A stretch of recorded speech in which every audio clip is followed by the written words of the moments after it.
కాదు కదా పాస్టర్ గారు. స్పీకర్ పేరు reverend doctor John Joseph, singer పేరు సంగీత సాహిత్యరత్న జాన్సన్. నాకు వాళ్ళ పేర్ల విషయంలో అభ్యంతరాలు ఉన్నాయి. ఏంటో అభ్యంతరాలు? రెవరెండ్ అంటే అర్థం ఏంటండి? గౌరవింపదగిన. అయితే మన సంఘ పెద్ద గారు కూడా గౌరవించదగిన వ్యక్తే కదండి. ఆయన్ని రెవరెండ్ అనొచ్చా? అనకూడదు. మా నాన్నగారు కూడా నాకు గౌరవించదగిన వ్యక్తే. నేను ఆయన్ని రెవరెండ్ అనొచ్చా? అనకూడదు. ఎందుకని? అది కేవలం సేవకులకు మాత్రమే తగిన బిరుదు. దేవుడు సేవకులకి బాధ్యతలు ఇచ్చాడా, బిరుదులు ఇచ్చాడా?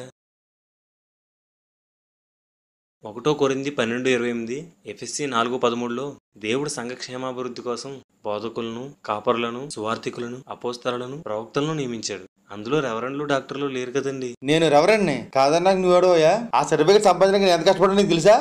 నేను మిమ్మల్ని రెవరెండ్ కాదు అనడం లేదు. అసలు రెవరెండ్ అనే బిరుదు ఎక్కడి నుంచి వచ్చిందో, ఎందుకు వచ్చిందో అడుగుతున్నాను. దయచేసి నాకు చెప్పండి. అదంతా నాకు తెలీదు. పాస్టర్లు మాత్రమే రెవరెండ్లు, అది కూడా అందరూ కాదు. ఎవరైతే బైబిల్ కాలేజీలో డిగ్రీ చేశారో వాళ్లే రెవరెండ్లు. మిమ్మల్ని రెవరెండ్ అని కాకుండా బ్రదర్ అని పిలిస్తే మీకు కోపం వస్తుందా? ఎందుకు రాదు? నేను రెవరెండ్ని, నన్ను రెవరెండ్ అని పిలవలసిందే. పాస్టర్ గారు, రెవరెండ్ అంటే అర్థం ఏంటండి? చెప్పాను కదా, గౌరవింపదగిన. రెవరెండ్ అంటే అర్థం గౌరవింపదగిన అని కాదండి. రెవరెండ్ అంటే భయపడదగినవాడు లేదా భయంకరుడు అని అర్థం. రెవరెండ్ అనే మాటను కీర్తన 111:9 నుంచి తీసుకున్నారు. కింగ్ జేమ్స్ వెర్షన్లో అక్కడ Holi and reverend is his name అని రాయబడింది. తెలుగులో రెవరెండ్ను పూజింపదగినవాడు అని తప్పుగా తర్జుమా చేశారు. హీబ్రూలో రెవరెండ్ ఉన్న చోట యారే అనే పదం వాడబడింది. దానికి భయంకరమైన లేదా బాగా భయపడదగిన అని అర్థం. ఈ పదం పాత నిబంధనలో మొత్తం 313 సార్లు వాడబడింది. ప్రతి చోట భయం అని తర్జుమా చేసి ఈ ఒక్క చోట పూజనీయుడు అని తప్పుగా తర్జుమా చేశారు. రెవరెండ్ అనే మాటకు భయంకరుడు అని అర్థం. మొదట్లో ఆర్సీఎం వాళ్లే రెవరెండ్ అని పెట్టుకునేవారు. ఇప్పుడు అందరూ పెట్టేసుకుంటున్నారు.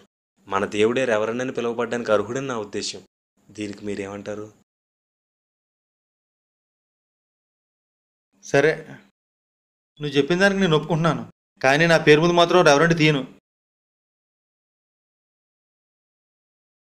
ఇంతకాలం రెవరెండ్గా పిలువబడ్డాను, ఇప్పుడు తీసేస్తే చీప్గా కనబడతాను. పాస్టర్ అని పెట్టుకోండి. పాస్టర్ అనేది కామన్, రెవరెండ్ అనేది ఘనంగా ఉంటుంది. రెవరెండ్ మాత్రం నేను తీయను కూడా. దేవుడు మీకు ఇచ్చిన బాధ్యతతో పిలువబడడం చిన్నతనమా? మనుషులు దేవునికి మాత్రమే సరిపడే బిరుదుని మీకు ఇస్తే ఆ బిరుదుతో పిలువబడడం మాత్రం గొప్పతనమా? అదేంటి పాస్టర్ గారు? అదంతే, దీని గురించి ఇంకెక్కువ మాట్లాడుకో. మాట్లాడకుండా ఎలా ఉండమంటారండి? దేవుడి మహిమను మనిషి దొంగిలించొచ్చా? స్టీఫెన్, నువ్వు అద్దులు దాటుతున్నావు.